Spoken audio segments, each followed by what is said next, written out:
Have you ever been betrayed before? How did you feel? I have.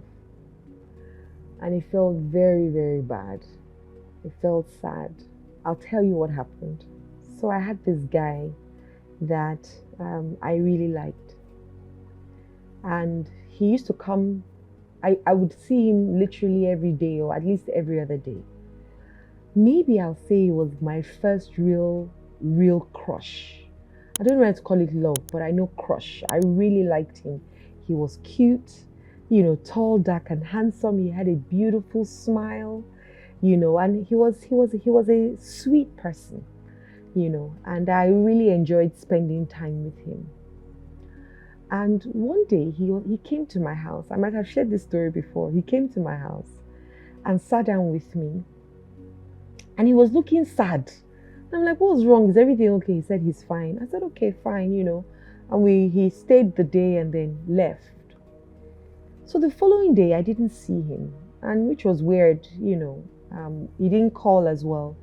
Maybe for like 2-3 days, I didn't see or hear from him. So I started to worry. So I called a friend of his who was my friend, and he said, I didn't tell you. I said, tell me what? And he realized that I didn't know something. So he said, nothing, don't worry, he will call you soon. I said, okay, cool.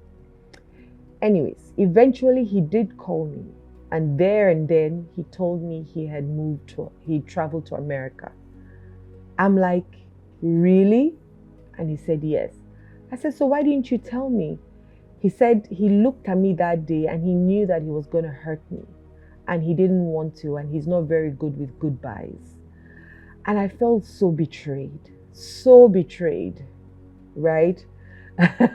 I'm like, but anyways, he had gone and I was here, and I couldn't do anything different, I'll tell you another time that I felt very betrayed as well.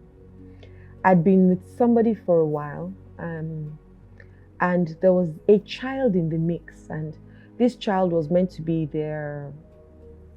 supposedly their adopted, child. His parents had supposedly adopted this child. So years into my relationship with him, I then find out that this child is his child. My goodness. I felt so betrayed. I felt lied to. And for me, that child actually myself and that child had such a big bond that whenever I was leaving their house, she would cry. She literally used to come and sleep in my house for days. I would take her back home. I had such a big bond and closeness with this child, right? So I kept on thinking, but why wouldn't you tell me the truth? Anyways, once again, the reason is because if I tell you, I can lose you, or I felt that if I told you, you will leave me. Now, we come up with some of these things thinking that we're protecting the other person, but at the end of the day, we actually aren't. It's worse. What we're doing is worse than when we actually tell the truth.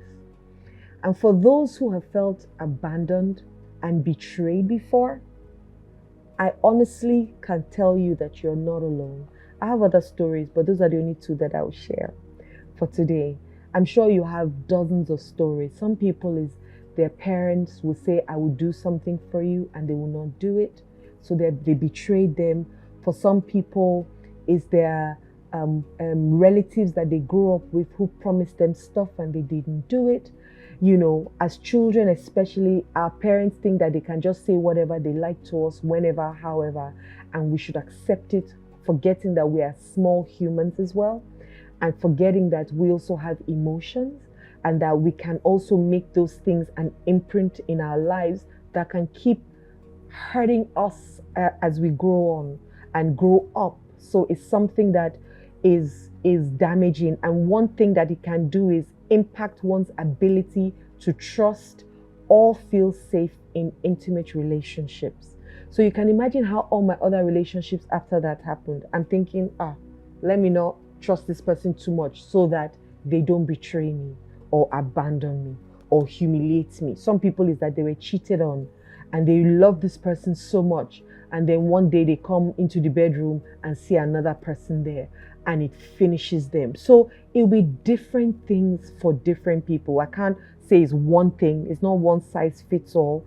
These experiences may instill a pervasive sense of vulnerability and fear of being hurt or betrayed again. I've said that.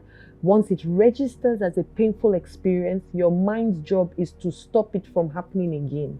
So once it sees you in love again, it will start to remind you, remember this person, remember that person, remember this person, remember that person. And immediately you go into this panic or freeze or fight or flight or fix mode, right? And none of them help us in any way. So we've got to look at, the betrayal in the face and say, okay, they didn't know better and they couldn't do better. Let's even start from there. If my first lover knew better, he would have told me that he was traveling, but he didn't know better, so I forgive him. The second one, if he knew me also better, he would have told me the truth from the beginning and I would have been okay with it and we would have been good, right?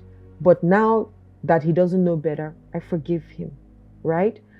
I don't need to protect myself from my next person, because guess what? I'm okay to being vulnerable and I'm okay to put in my heart in everything that I do right now. And the fear of pain doesn't cross my mind. If it does happen, then that's fine, right? But I don't anticipate pain. I don't anticipate hurt.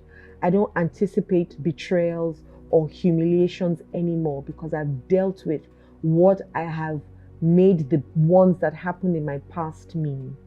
Now, am I still somewhat guarded? Somehow. But that helps me to do due diligence, and it makes me spend more time or invest more time with the person to know whether this person is worthy of being called my lover. I tell people, don't mess around with somebody who has got nothing to lose. So that means that you've got to do your due diligence to look at the person and say, okay, what's this person bringing? What am I bringing, right? And who is this person? What are their patterns? Do they also have traumas? Have they dealt with it? Don't limit yourself, give yourself emotional distance, you avoid vulnerability or end relationships before you don't need to do any of those things. Those years are coping mechanisms, but you don't need it. If you believe that there's true love out there for you, if you believe that there are people who genuinely want to love you and care for you and look after you and be there for you, and you'll find them, because what you're looking for is looking for you. That's a strong belief that I have. What I'm looking for is looking for me. So I come out with my full chest, give everything that I can to it. If I see that, okay, this person is not ready for the level of what I'm bringing to the table, then we're not meant to be on the same table together. I would then look for the person who will bring that same energy to the table. And energy once again is not money. Energy is what value you're bringing and what value I'm bringing. And I'm okay, let's go, okay? And once again, like I said, if you walk away, then it was time for you to walk away. So let's deal with our hurts. Let's deal with our pain. Let's deal with the trauma and abandonment and all the things that happen to us, so that we can have and foster better relationships and better friendships, even in our relationships. Because it's still a friendship, Abi. It's still a ship that is moving, that you will relate with, right? So if we're going to do that and have better ones, then we have to first have better relationships with ourselves, right? You should see the way I talk to myself. Oh, I don't say anything negative to myself.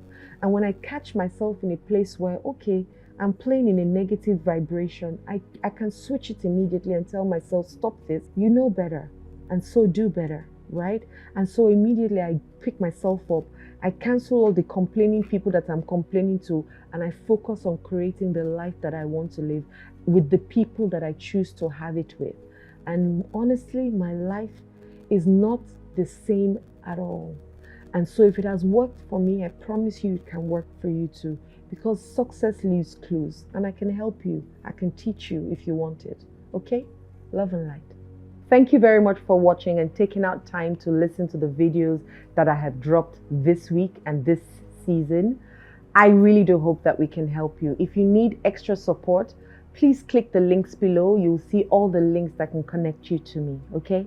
Let me be that hand that holds you, just like other people held my hand to become the woman that I am today. Subscribe, click the notification bell below and share me with other people. Love and light.